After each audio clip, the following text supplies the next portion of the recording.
Le forze dell'ordine in questo territorio sono particolarmente attive, hanno un grande senso di responsabilità e anche di abnegazione. I numeri spesso anche degli organici sono in qualche modo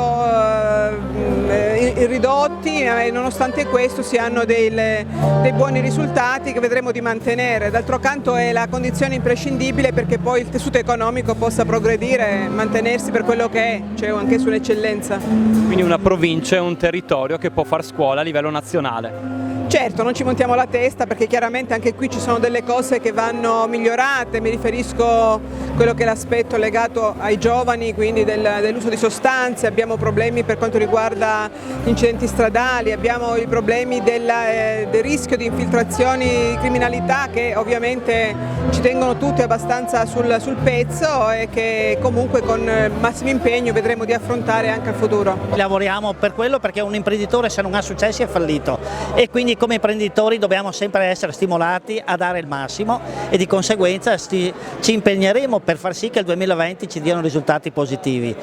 Non abbiamo i risultati degli altri anni perché purtroppo la competizione è sempre più dura, le tensioni internazionali sono sempre maggiori, però ovviamente da imprenditori siamo ottimisti, ma vogliamo mettere a disposizione delle imprese tutte quelle potenzialità che il sistema camerale dà, come abbiamo fatto pochi giorni fa con l'Assemblea Mondiale delle Camere di Commercio, una vetrina nel mondo, e da lì infatti stanno nascendo iniziative proprio per promuovere le nostre imprese. Chiudiamo un 2019 positivo anche dal punto di vista turistico, visto che mi occupo di queste materie, dove la regione è cresciuta del 2,6% nelle presenze turistiche.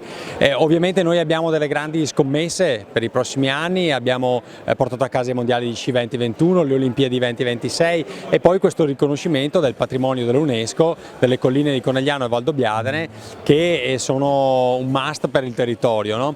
E quindi dobbiamo lavorare tutti assieme per far crescere anche la qualità del turismo in questi luoghi, ma soprattutto dobbiamo far sì che i nostri cittadini si rendano conto di dove vivono, quindi prendere coscienza che si vive in un patrimonio dell'umanità e quindi averne cura sotto tutti i punti di vista. Lei è arrivato in una provincia che penso l'abbia colpita.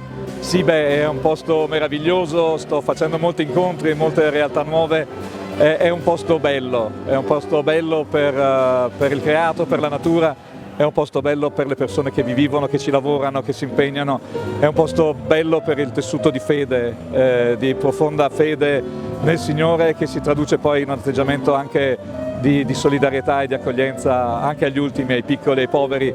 Sono molto felice di essere qui.